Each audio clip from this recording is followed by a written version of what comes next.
पास time नहीं है। उनके पास समय नहीं है और आप लोग लोकल लोग अगर चल जाए, हम लोगों की वैल्यू नहीं है।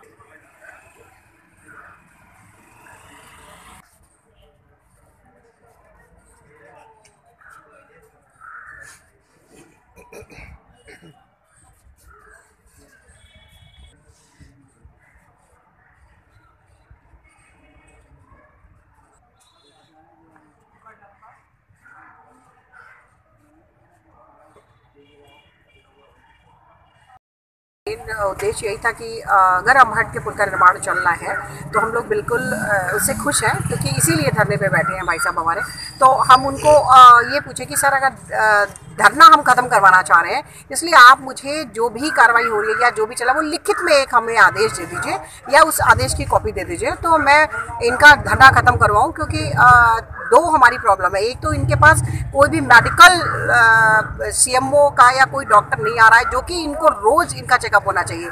सैटरडे के बाद से जो लोग आ रहे हैं बीपी चेक करके चले जा रहे हैं, और इनकी जो स्थिति आप देख रहे हैं, इनका हाथ देखिए, इनके हाथ की नसें कहीं नहीं दिख रही हैं। तो इसमें इसके लिए मैंने उनसे एक डिस्कस किया। दूसरा ये कि आप मुझे लिखित में आदेश दे दीजिए कि हम पुल निर्माण का कार्य शुरू कर रहे हैं और हम धरने को तुरंत खत्म करवाएंगे आज के डेट में। तो वो कहते हैं ठीक है, मैं अपने सेतु कार्यालय में फ़ोन करके उनसे मैसेज लेता हूँ। तो मैंने उनसे कहा कि आप करिए और दीजिए, तो कहते हैं हाँ मैं बात करता हूँ। सेतु कार्यालय की बात पूरे बस्ती शहर में, मैं यहाँ पे जिलाधिकारी के ऑफिस में गई हूँ, पांडे जी से मैंने एड्रेस मांगा कि अगर आप वो नहीं दे रहे तो मुझे सेतु कार्यालय का नंबर मुहैया कराया जाए, जैसे मैं उस ऑफिसर से जाके बात करूँ और उनसे एक लेटर लेके आऊँ कि जो उनके पास प्रूफ हो कि यहाँ निर्माण का कार्य जारी है। तो वो साफ कह रहे हैं कि उनको तो खुद ही पता नहीं है कि ये किसके अंडर में है, किसको दिया गया है ये ठेका, इनको खुद पता नहीं है। या सेतु निर्माण का जो ऑफिस है बस्ती शहर में कहाँ है उन्हें पता नहीं है। तो कितनी शर्मनाक बात है।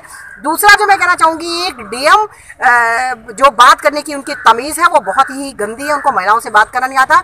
उन्होंने मुझसे ये शब्द बोला कि मैंने इसलिए आपको बुला लिया क्योंकि मैंने सुना कि आप बाहर से आए हुए हैं, इसलिए मैंने आपको बुला लिया आपकी बात सुनने के लिए, वैसे मेरे पास समय नहीं है। अच्छा चलिए चलिए चलिए चलिए। तो he is a very senior person and he don't know how to speak with a lady, so is a very shameful for all Basti people कि इस तरीके का डीएम हमारे बस्ती जो उन्होंने आपको ऑफिस से अपने निकाल दिया? नहीं, ऑफिस से नहीं निकाला, लेकिन उनकी जो बोल थी वो कहते हाँ चलिए चलिए चलिए चलिए चलिए चलिए। वी आर नॉट डॉग, आप कैसे स्पीक करें? How you are speaking this language? अगर हम आ रहे हैं आपके पास तो आप हमारे लिए बैठे हुए हैं, आपको जो तनख्वाह मिल रही है वो हमारे सबके लिए दी जा रही है। Who are you? बिकॉज आप पब्लिक के नौकर हैं, you are servant of us, you need to speak, you know have right to be speaking like this. So he is a very unpolite man and immediately उनके लिए मैं एक letter भी कल जारी करूंगी कि डीएम को हटाया जाए, तत्काल रूप से यहाँ से हटाया जाए बस्ती शहर से, क्योंकि वो शर्मनाक लगती है, उनको बात करने की तमीज़ नहीं है महिलाओं से। तो मैं ये कहना चाहूँगी कि अगर मीडिया हमारे साथ है तो इस बात को फ्लैश करें और डीएम के ऊपर कड़ी से कड़ी कार्रवाई की जाए। जैसे कार्रवाई झूठे बांध क्यों लेके आ रही है, लोगों की फोटो डाली जा रही है, संसद सर की फोटो डाली जा रही है कि बन रहा है, हमें कोई फर्क नहीं पड़ता, आप बनाइए, हमें सिर्फ एक लेटर दीजिए जैसे मैं इनका अनशन तोड़ूँ। मेरी यही एक डिमांड है, इसके अलावा कोई और हम लोग की डिमांड नहीं है। अगर वो कहते हैं आज की डेट में हमें लिखित में आदेश मिलता है तो हम आज की डेट में अनशन को खत्म करेंगे, नहीं तो ये अनशन दिल्ली तक पहुँचाएंगे। बहुत बहुत धन्यवाद। 19 दिन बीत जाने के बाद वो भी जिलाधिकारी कार्यालय के सामने एक जनप्रतिनिधि और अधिकारी मीडिया के द्वारा भी खबर प्रसारित हो रही है और नहीं जग रहे हैं, तो जाहिर सी बात है उन्हें मेरे धरने में कहीं न कहीं या तो राजनीति नज़र आ रही या तो कहीं अपना कोई नफ़ा नुकसान नज़र आ रहा है। लेकिन मेरा सीधा उद्देश्य है कि किसी का नफ़ा हो, नुकसान हो, श्रेय हो, आश्रय हो, जनहित होना चाहिए।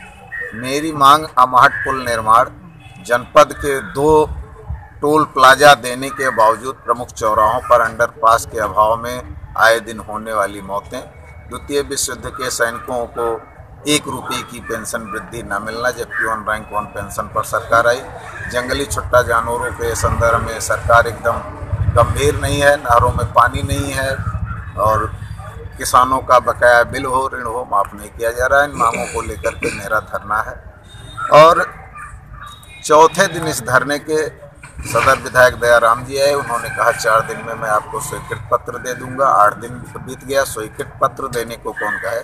अब तो माननीय सांसद जी के द्वारा इस धरने को विफल करने के उद्देश्य से पुल निर्माण की खबर चलाई जा रही है, जबकि जिला योजना के किसी 3-4 लाख रुपए बजट से पुल निर्माण का काम चल रहा है।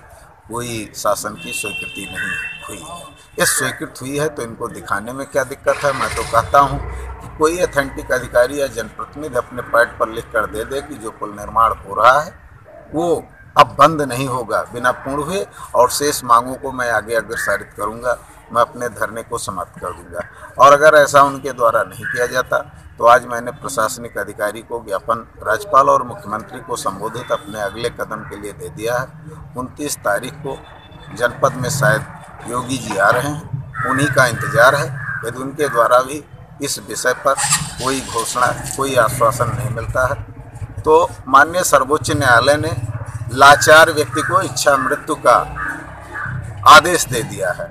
मैं 30 तारीख को ज्ञापन भेज करके अपने यहीं पर आत्मदाह की मांग कर चुका हूं, और 30 तारीख को बिना कोई समय बताए कभी भी मैं आत्मदाह कर लूँगा। इसे प्रशासन चेतावनी न समझे।